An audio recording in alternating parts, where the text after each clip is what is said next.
Selamat berjumpa kembali dengan Sapaan Gembala ke-31 dengan tema Janganlah kiranya kasih dan setia meninggalkan engkau. Didasari dari Amsal 3 ayat 3. Janganlah kiranya kasih dan setia meninggalkan engkau. Kalungkanlah itu pada lehermu dan tuliskanlah itu pada loh hatimu. Kitab Amsal merupakan kitab yang berisi banyak ajaran, nasihat atau didikan yang bersifat praktis agar membuat hidup menjadi semakin bijaksana. Salah satunya berbicara tentang kasih dan setia. Kasih dan setia adalah dua hal yang berkaitan erat. Keduanya bagaikan sekeping mata uang dengan dua sisi yang tidak boleh dipisahkan. Kasih tanpa kesetiaan hanyalah foto morgana, indah tapi tidak nyata dan mudah menghilang. Kesetiaan tanpa kasih ibarat perhambaan, seperti seorang hamba yang hanya melakukan tugas-tugasnya tanpa kehangatan. Bangsa Israel sebagai umat pilihan Allah dikenal sebagai bangsa yang seringkali meninggalkan kasih dan setia terhadap Allah. Mereka hanya mengasihi Allah sebentar, selanjutnya mereka lebih mengasihi berhala-berhala atau yang lain.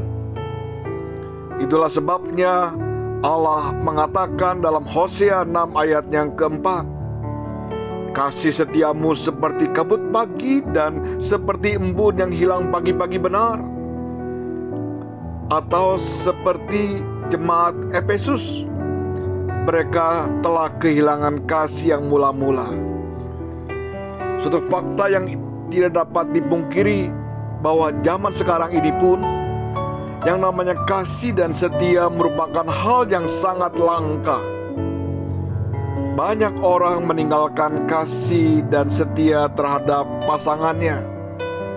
Banyak karyawan juga meninggalkan komitmennya terhadap perusahaan atau pimpinannya.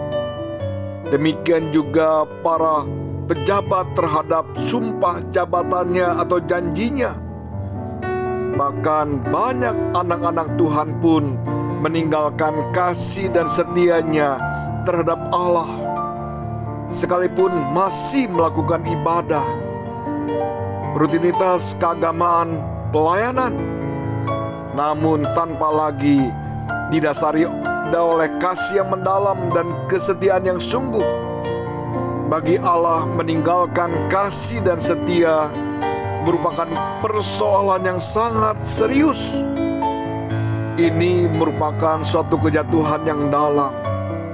Wahyu pasal 2 ayat yang kelima. Amsal dengan gamblangnya menggambarkan pentingnya kasih dan kesetiaan, sampai-sampai harus dikalungkan di leher dan ditulis dalam hati.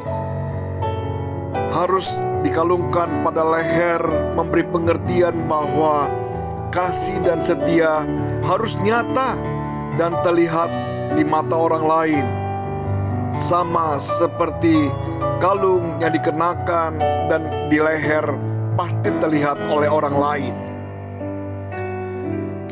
Kasih dan setia juga harus ditulis di dalam loh hati kita, mengingatkan kita pada zaman itu sebelum ada kertas dan pena. Biasa orang menulis sesuatu tulisan, ditulis pada loh batu dengan cara memahatnya. Hal ini diperlukan ketekunan, ketelitian, dan kerja keras sampai akhirnya membuahkan hasil yang permanen. Tuliskanlah itu pada loh hatimu. Juga mau menggambarkan bahwa kasih dan setia harus menjadi karakter yang melekat di dalam hati dan menjadi bagian yang bersifat permanen dalam hidup. Artinya kasih dan setia itu tinggal terus-menerus dan menjadi nyata dalam hidup kita. Sekalipun ayat ini singkat dan sederhana serta tidak sulit dimengerti, tetapi memiliki kedalaman yang luar biasa dengan implikasi yang luas dalam menyentuh setiap aspek kehidupan kita. Sekalipun kita memiliki banyak hal, seperti harta, kekayaan, kepandaian, kemampuan, jabatan, dan lain sebagainya. Namun jika kita kehilangan kasih dan setia, semuanya itu tidak ada artinya di hadapan Allah. Kasih dan setia harus menjadi nyata dalam segala keadaan atau kondisi, baik dalam kondisi senang, aman, terberkati, maupun dalam keadaan atau kondisi sulit, menderita sekalipun. Sebab Allah yang mengasihi kita dan selalu setia akan perjanjiannya. Dia menyertai kita dan memberikan kita kekuatan dan pertolongan. Janganlah kiranya kasih dan setia meninggalkan engkau. Kalungkanlah itu pada lehermu dan tuliskanlah itu pada loh hatimu.